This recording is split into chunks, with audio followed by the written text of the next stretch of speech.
Thank you. I'm going to talk about art of hosting. Let's go for it. Really, I'm going to tell you a story about how I realized that meetings like this is actually how I want to do my work. So I work in the intersection between the mental health system and love, and I work for a program called The New Mentality, which is a network of young people mobilizing to raise awareness about mental health and awareness.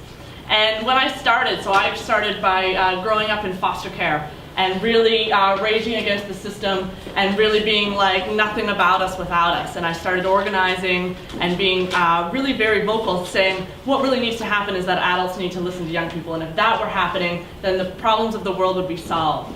And so I began organizing in all kinds of different ways in terms of the foster care system and in terms of the mental health care system to try to create dialogue where adults would be listening to the young people.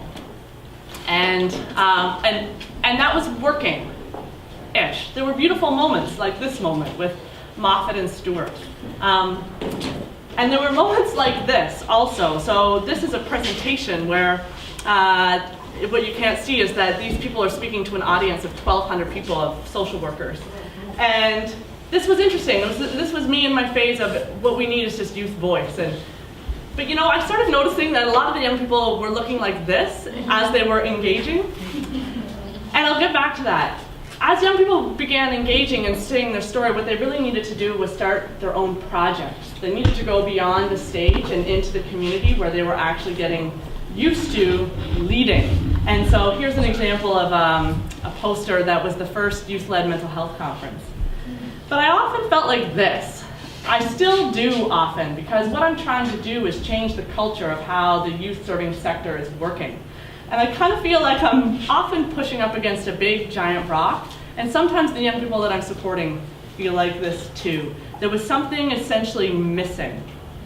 Because what I was feeling like, or what I was sensing, was that the young people were going in one direction, and the adults were going in a different direction, right? The adults kept their power and kept making decisions, and the young people kept organizing in radical ways, using technology and using voice.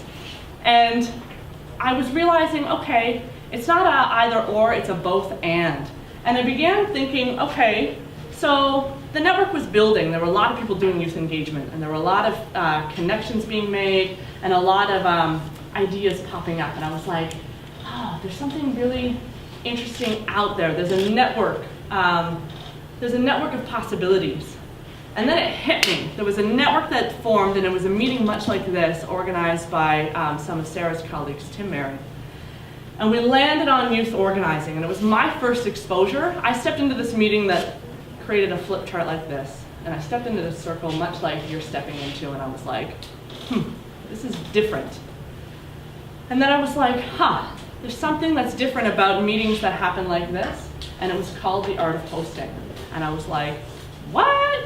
You're saying what? We're doing what? You're taking risks, you're engaging. It's not about me saying my story and you saying your story and us going in different directions.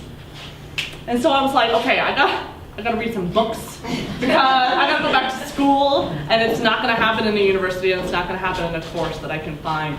And so I started reading, and I started getting my community to read about what art of hosting was gonna look like. And some of my favorites were like Mapping Inner Space.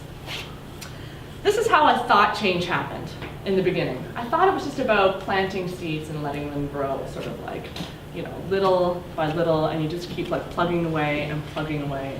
And it's beautiful, and it's simple, and it's true. And then I realized that art of hosting was teaching me that actually change looks more like this. That what you need to do is create a bit of an ecosystem, that you can't just keep plugging away and pushing uphill and one speech after the next, that you need to recognize that you're in an ecosystem, and that it's actually the group that has the wisdom to change it. And it's not the youth having the wisdom or the adults having the wisdom, but actually everybody. And if we can actually be in a room together listening, magic can happen. So this is where I stepped out. This is a meeting that I held where I experimented with my community, and I said, so let's try to do everything art of hosting style. Let's get out of conference style. And everyone was like, what? And so I tried to write it down, because some people really like to write it down. So I wrote a couple of books that was going to help us make the link between youth engagement and art of hosting. And it was a provincial training program called The Art of Youth Engagement. And those resources in that training program still exist and is totally available for you, and you can Google it and find out more. This is a little humbling slide for me because, you know, as I stand with Rachel, and she's like such a beautiful graphic designer, one of the things that art of hosting requires you to do is step in places that you're not necessarily an expert at. So this is my first attempt at doing something like that, and I have to tell you that I haven't really improved. There was something, this is a slide of like, these are some of the pieces that I brought from my home. There was something that I needed to, there was a new way that I needed to show up if I were going to have meetings like this. And you know, these are crystals and bowls and deer skin that I needed to bring from my home to help create space. And so I just started doing it. So I run a summer leadership program for young people every summer called Disable the Label. And here's a group of us, young people, in a World Cafe format. And World Cafe is one of the real pillars of art of hosting. And here's me leading a group in Barrie, and these are youth engagement people from Simcoe County. And I was like, okay, well, young people like to play, but actually adults do too. And that was a real moment of aha for me. It was like, oh, there's something wild that this kind of a format allows people to truly engage. And so in closing, this is just a group of us this past summer who came together, adults and young people engaging to solve the problems that exist in the mental health system. And one of the things that we often do at the end of an art of hosting things is the clap out, and that's what we're doing.